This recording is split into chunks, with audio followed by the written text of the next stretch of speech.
Hello friends, आज के video में हम दिसंबर 14 का सेकंड पेपर देख रहे हैं। तो सबसे पहला क्वेश्चन है, निम्नलिखितों में से कौन सा हड़प्पियन युग नहीं है। तो जो जाखेड़ा है वो हड़प्पियन नहीं है, बाकी पादरी, कुंतसी और भिराना ये हड़प्पा युगीन है। सही सुमेलित जो नहीं है वो देख लेते हैं। सामवेद उनके जो ब्राह्मण है वो तैतरीय ब्राह्मण नहीं है, बाकी ऋग्वेद का ऐतरेय है, यजुर्वेद का शतपथ और अथर्ववेद का गोपथ है। उपनिषद कालीन अश्वपति कहाँ का राजा था। तो अश्वपति था केकेय का राजा था। इसमें राज्य और राजधानी दी हुई है।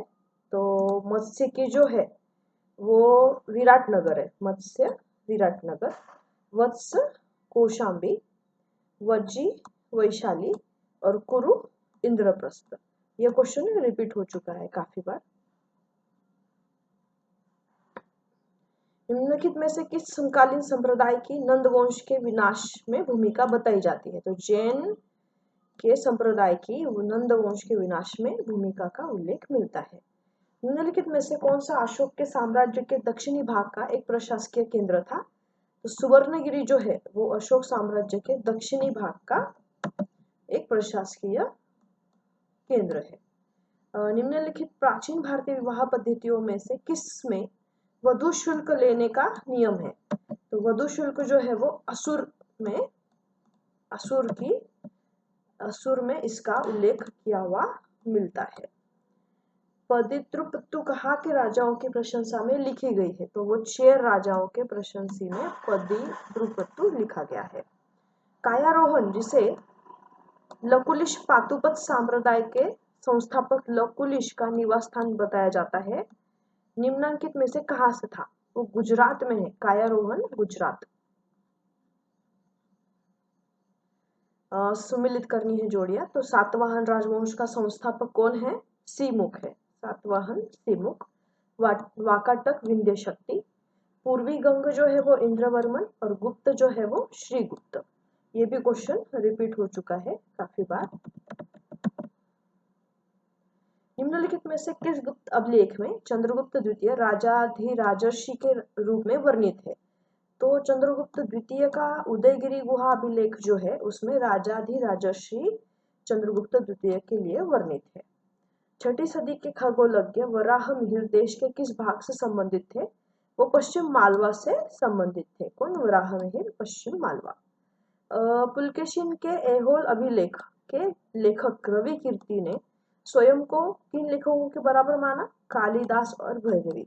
अब इसमें हमें बहुत सारी चीजें याद रखनी होगी, ये रिपीट भी हो चुका है कि पुलकेशिन का ऐहोल अभिलेख है जिसके लेखक रवि कीर्ति है, जिसने खुद को कालिदास और भारवी के बराबर माना है। ये चारों चीजें हमको याद रखनी चाहिए। इसमें आर गलत है और ए सही है। तो जो सही वो पढ़ लेते हैं कि विंध्य के दक्षिण में राष्ट्रकूटों के अतिरिक्त कोई ऐसी शक्ति नहीं थी जिसने उत्तर भारत के इतिहास में प्रभावशाली भूमिका निभाई हो। बस यही सही है। इसमें कालक्रम लगाना था। तो सबसे पहले जो आए हैं वो वीर राजेंद्र एक आए हैं, फिर विक्रम चोल आए हैं, फिर राजराज 2 और फिर कुलोत्तुंग 3। वीरेंद्र राज 1, विक्रम चोल, राजराज 2 और कुलोत्तुंग, ऐसे उसका कालक्रम होगा। इसमें किस शिव भक्त के रूप में ज्ञात है। तो सभी जो है ये सभी के सभी राजवंश जो है वो शिव भक्त है। कन्नौज का हर्ष, बंगाल का विजय सेन, भोज परमार और गोविंद चंद्र गढ़वाल सब शिव भक्त थे।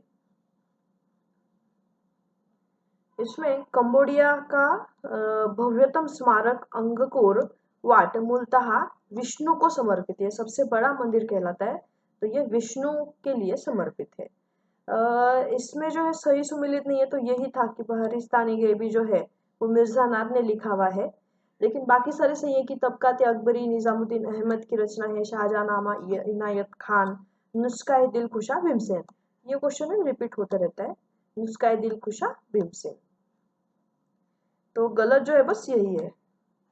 इसमें बुक और उसके ऑथर के नाम दिए हैं, तो देख लेते हैं कि इरफान हबीब का जो बुक है वो है एक medieval technology exchange between India and the Islamic world. Joseph Needham का जो है वो science and civilization in China. Iqtidar Alam Khan का जो है वो gunpowder and firearms warfare in medieval India. और जीन डिलोश का है military technology in Hoysala sculpture. मध्यकालीन चित्रकला के बारे में जो सही है वो है कि मध्यकालीन कला की प्रारंभिक अवस्था जो एलोरा में अजंता के अवशेषों के साथ मिली हुई है की विशेषता है कि पेनी रेखा है, पेन कोन, रंगीन मॉडलिंग का अभाव तथा रंग बिरंगी सजावट की तरफ झुकाव।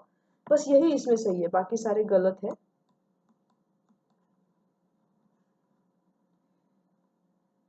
इसमें जो है सही क्रम लगाना, सबसे पहले रुकनुद्दीन फिरोज शाह, फिर मोइनुद्दीन बराम शाह, फिर अलाउद्दीन मसूद शाह और फिर नसीरुद्दीन महमूद। अलाउद्दीन खिलजी कालीन प्रशासन में राजसी खुफिया विभाग का जो मुखिया है, खुफिया विभाग का मुखिया ये बरीद ए मुमालिक होता है। ये क्वेश्चन भी रिपीट हो चुका है। तो खुफिया विभाग बरीद ए मुमालिक। विजयनगर साम्राज्य की न्यायाधिकार व्यवस्था निम्न में से किस पर आधारित थी?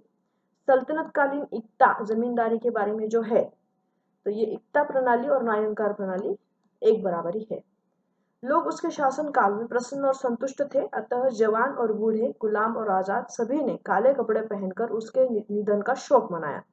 किस सैयद सुल्तान के विषय के बारे में फरिश्ता अपनी तारीख फरिश्ता में लिख रहा है? तो ये खिज्र खान के बारे में फरिश्ता ने तारीख फरिश्ता में लिखा है। निम्नलिखित में से किसने यह राय व्यक्त की कि महिलाओं को घर की चार दीवारी में रहना चाहिए और चरखा काटना चाहिए? ये अमीर खुसरो और ईसामी का मत है। अतगह खान के मकबरे जिसे उसके पुत्र मिर्जा अजीज कोका ने 1566 में बनाया था, से संबंध वास्तुविद और सुलेखकार के युग में कुछ पहचानिए। तो ये था उस्तदा कुली खान और बाकी मोहम्मद। अभी हमको ये भी याद रखना पड़ेगा कि अतगा खान का जो मकबरा है वो किसने बनाया था? मिर्जा अजीज कोका ने बनाया था 1566 और 67 के बीच में। ये भी हमको याद रखना है। और उसके साथ में उसके सुलेखकार जो थे मतलब खुशनवीस वो थे उस्ताद कुली खान और बाकी मोहम्मद, ये भी याद रखना है। अब शब्दावली और उसके अर्थ। तो ये जो बिटिकची है उसका मतलब है सैन्य लिपिकार अथवा सचिव। मीर अदल जो है वो मुख्य न्यायाधीश होता है। उलूस मतलब कबीला और वाक्य नवीस जो है वो दरबारी इतिहासकार। इसमें ये भी क्वेश्चन रिपीट हो चुका है। इसमें ये तो हमें पता ही होनी चाहिए कि मध्यकालीन भारत में व्यापार के लिए जो लोग आए उनका क्रम है, सबसे पहले पोर्तुगीज, फिर डच, फिर अंग्रेज और फिर फ्रांसीसी।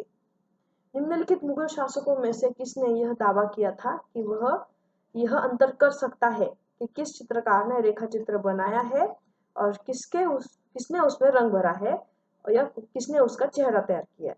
जो जहांगीर के काल में जो है चित्रकारिता अपने चरम सीमा पर थी, तो ये कथन भी जहांगीर ने ही बताया है। इसमें जो सुमिलित नहीं है वो बताना था। तो ये जो है मीर मासिर उल उमरा, ये सही नहीं है, बाकी सारे सही है। तो पढ़ लेते कि मासिर आलमगिरी जो है साई मुस्तैद खान, मंतगब तवारिक अब्दुल कादिर बनायूनी और अखबार उल अखियार अब्दुल हक। मुगल कालीन भारत में मुख्य रूप से एक वर्ष में 2 फसलीय व्यवस्था होती थी। खलियत जो एक मुगल शासकों द्वारा अमीरों को दी जाती थी, वह था एक सिल्क का कपड़ा, वस्त्र था वो एक तरीके का। खलियत मतलब वस्त्र। मराठे के संबंध में निम्नलिखित में से कथन सही नहीं है। जो ये है वो सही नहीं है। कि बाकी सारे पढ़ लेते कि शिवाजी ने जुन्नर और अहमदनगर फरगनों की देशमुखी की मांग की थी, जिसके संबंध में शाहजादे मुराद ने जो दक्कन का गवर्नर था सम्राट के समक्ष उपस्थित होने के बाद कोशिश करने और सुनिश्चित करने का वायदा किया। सन 1644 में एक फरमान में कहा गया है कि शाहजी को कोंडाने में उनके प्रतिनिधि दादाजी कुंडेव की विद्रोही गतिविधियों के कारण दरबार से हटा दिया गया था और शिवाजी ने 1656 में मराठा प्रमुख चंद्रराव मौर्य से जावली जीत लिया था। बस यही सही है। इसमें दोनों से, लेकिन व्याख्या सही नहीं, तो पढ़ लेते हैं कि उत्तर मध्यकाल के दौरान भारतवासियों और यूरोपवासियों के संबंध पारंपरिक व्यापारिक हितों पर आधारित थे। भारत में यूरोपीय व्यापारियों के बसने के बाद उनके परिवारों और धर्मगुरुओं, चिकित्सकों और कलाकारों जैसे अन्य सामाजिक समूहों का आगमन हुआ। दोनों सही है, लेकिन व्याख्या सही नहीं है। परमोच्च शक्ति वह स्थिति है जिसका उपयोग ब्रिटिश सरकार परम उच्च शक्ति के रूप में करती है। तो यह राजा रजवाड़ों के राज्यों के संबंध में है। एज ऑफ एक्सेंट जो 1816 में बना था, उसमें लड़कियों की विवाह की आयु थी 10 वर्ष। 10 वर्ष। भारत का कौन सा शासक जैकोबिन क्लब का सदस्य बना? ये टीपू सुल्तान बना। ये क्वेश्चन रिपीट हो चुका है। ये भी रिपीट हो चुका है, पढ़ लेते हैं। सबसे पहले जो हुआ है विलीन डलहौजी के लैप्स नीति में, तो वो था सबसे पहले सातारा, फिर संबलपुर, फिर उदयपुर और फिर झांसी। अब इसमें यह भी है कि लैप्स नीति को किसने अपनाया था? तो डलहौजी ने अपनाया था। ये भी हमको याद रखने की जरूरत पड़ेगी। ये भी रिपीट हो चुका है कि पुरानी गारंटी व्यवस्था के अधीन रेलवे में निवेश करने वाली ब्रिटिश कंपनियों को गारंटी लाभांश का था 5%। ग्रामची की युद्ध स्थिति की तरह भारतीय राष्ट्रीय कांग्रेस की तुलना किसने की? बिपिन चंद्र ने की है। किसके साथ? ग्राम की युद्ध स्थिति की तरह भारतीय राष्ट्रीय कांग्रेस की तुलना Bipin Chandra. The emergence of Indian nationalism, ये पुस्तक के लेखक है अनिल सील। ये क्वेश्चन रिपीट हो चुका है। Emergence of Indian nationalism, Anil Seal. Congress में 1922-23 में स्वराज्य ग्रुप में कौन शामिल नहीं था? तो राजेंद्र प्रसाद नहीं था। बाकी मोतीलाल नेहरू, सीआर दास और हकीम अजमल खान ये स्वराज्य ग्रुप से संबंधित है। राजेंद्र प्रसाद स्वराज्य के ग्रुप में इस वर्ष नहीं थे। रेशमी रुमाल षड्यंत्र को संगठित किया था उबैदुल्ला सिंधी और बरकतुल्ला ने। उबैदुल्ला सिंधी और बरकतुल्ला, रेशमी रुमाल षड्यंत्र। कांग्रेस के मूल अधिकारों का प्रस्ताव, कांग्रेस ने मूल अधिकारों का जो प्रस्ताव है वो कराची सेशन में, जो कि 1931 में हुआ था, जिसकी अध्यक्षता सरदार पटेल ने की थी, उसमें मूल अधिकारों का प्रस्ताव रखा गया था। इसमें जो प्लान है वो कब आए, उसका घटनाक्रम लगाना है। तो ये भी क्वेश्चन रिपीट हो चुका है। देखते हैं। सबसे पहले साइमन कमीशन आया, फिर बॉम्बे प्लान, फिर कैबिनेट मिशन और आखिरी में Mountbatten plan. Simon, Bombay plan, cabinet mission, Mountbatten plan.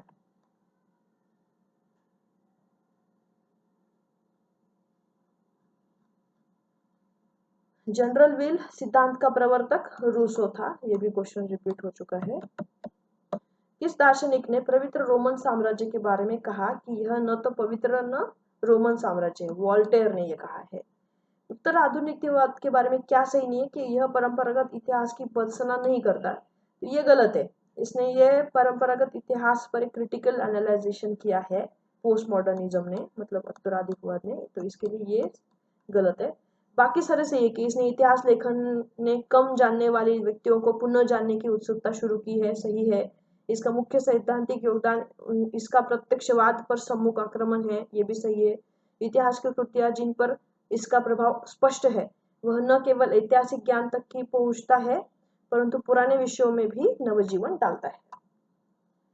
Akhil Bharatiya trade union Congress अक्टूबर 31, 1920 का प्रथम अध्यक्ष लाला लजपत राय को चुना गया है। यह क्वेश्चन भी रिपीट हो चुका है।